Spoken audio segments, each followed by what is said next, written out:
Sekali milih anggota DPRD, sekali milih, ya sudah. DPRD itulah yang milih gubernur, milih bupati. Bayangkan kita sedang duduk santai di sebuah balai desa, angin pelan berhembus, dan obrolan pun mengalir ke satu tema. Bagaimana sih sebenarnya kita memilih kepala daerah selama ini?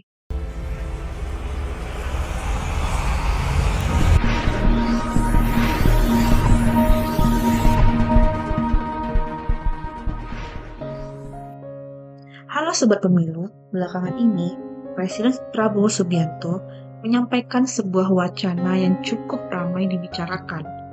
Beliau mengatakan, mungkin sudah waktunya kita meninjau kembali cara memilih kepala daerah. Salah satu usulannya adalah kepala daerah dipilih oleh DPRD atau dalam kondisi tertentu bisa ditunjuk oleh pemerintah pusat. Sebagian orang setuju, sebagian lagi tidak sama sekali.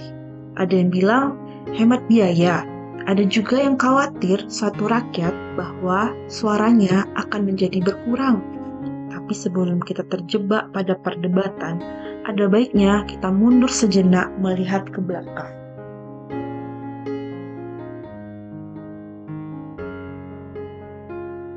Negara masih belajar berjalan.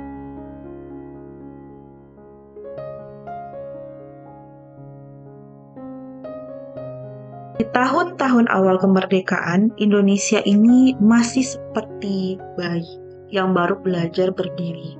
Perang belum sepenuhnya usai, pemerintah masih membangun dari puing-puing kolonialisme. Pada saat itu, satu hal paling penting adalah stabilitas. Karena itu, pemimpin daerah tidak dipilih langsung oleh rakyat. Mereka dipilih oleh DPRD atau ditunjuk oleh pemerintah pusat. Undang-undang lahir bukan sekedar angka dan pasal. Dia adalah jawaban atas keadaan zaman saat itu. Nah, di tahun tersebut, Undang-Undang tahun 1948 dan 1957 dibuat karena negara belum siap menggelar pemilihan besar-besaran, jalan, sekolah, bahkan surat suara belum tertata. Maka wajar jika rakyat saat itu lebih banyak berfokus untuk bertahan hidup ketimbang datang ke TPS.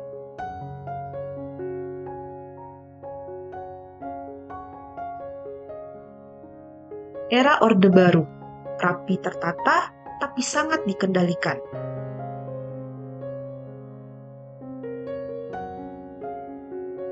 Lalu datanglah masa Orde Baru. Negara tampak stabil, pembangunan berjalan, tetapi kendali pusat sangat kuat. Lahirlah Undang-Undang 5 tahun 1974. Di kertas, DPRD memilih kepala daerah. Di lapangan, semua orang tahu, calon yang tidak sejalan dengan pusat akan sulit sekali terpilih. Ruang rapat jadi medan utama. Rakyat masih belum diajak berbaris menuju TPS untuk memilih gubernur atau bupati mereka. Namun sekali lagi, ingat, undang-undang ini lahir bukan tanpa alasan. Pemerintah kala itu percaya, pusat yang kuat, negara yang stabil. Sejarah mencatat, stabil memang ada, namun suara rakyat belum benar-benar ikut bicara. Reformasi 1998, tembok itu mulai retak. Hingga akhirnya 1968 datang.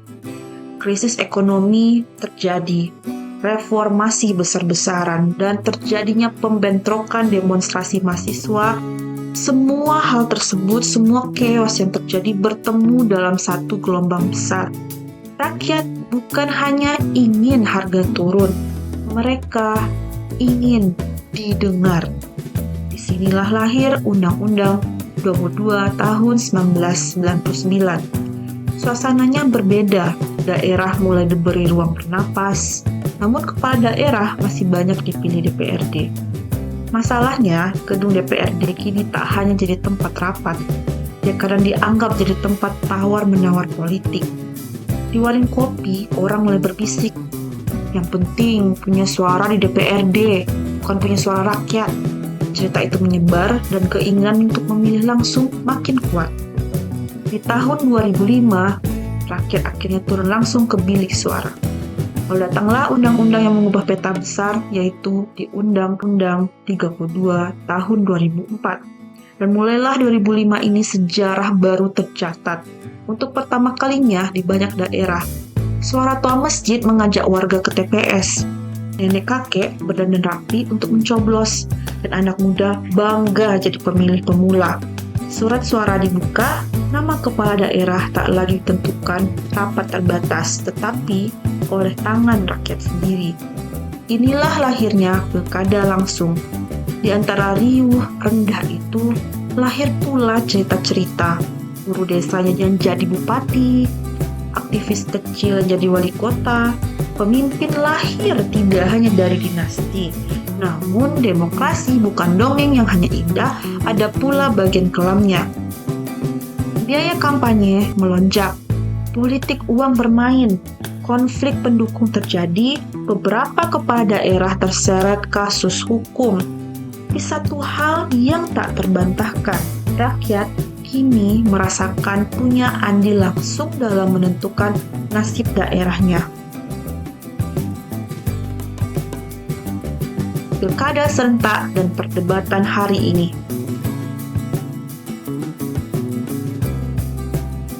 Waktu terus berjalan, lalu lahirlah aturan baru, Perpu 1 tahun 2014, Undang-Undang 1 tahun 2015, Undang-Undang 8 tahun 2015, dan Undang-Undang 10 tahun 2016. Namun, jangan bayangkan angka-angkanya saja. Bayangkan ribuan TPS serentak dibuka. Itulah yang kita sebut pilkada serentak. Tujuannya apa? Yaitu hemat biaya, lebih teratur, dan lebih mudah diawasi. Dan kini, kita sampai pada masa di mana Presiden Prabowo mengangkat kembali pertanyaan lama. Apakah cara sekarang sudah paling tepat? Dia melihat biaya pilkada langsung mahal, politik uang rawan, kampanye membutuhkan modal besar. Karena itu, dia mewacanakan pilihan. Kembali lewat DPRD atau penunjukan di kondisi tertentu. Ya, sebagian masyarakat mengangguk, iya ya, mahal sekali. Sebagian lagi menggeleng, tapi suara rakyat jangan dikurangi dong Pak.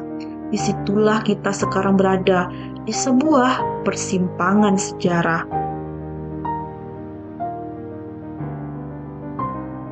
Jika disusun sebagai cerita, perjalanan kita kira-kira begini. Awal kemerdekaan, kita lihat stabilitas dulu. Rakyat belum memilih langsung. Di Orde Baru, kita mulai kuat, namun DPRD tetap jadi penentu. Di reformasi, rakyat menuntut suara. Di tahun 2005, rakyat memilih langsung. Di masa sekarang, pilkada serentak dan wacana evaluasi lagi. Maka benar kalau dikatakan usulan pemilihan lewat DPRD bukan hal yang baru. Kita hanya sedang kembali membuka halaman lama dan membacanya berulang-ulang kali. Indonesia bukan negara yang berhenti belajar. Kita sedang terus mencari demokrasi yang adil, biaya yang wajar, dan rakyat yang tetap berdaulat. Dan kisah tentang pemilihan kepala daerah ini belum selesai sobat. Kita semua masih harus ikut menulis bagian akhirnya.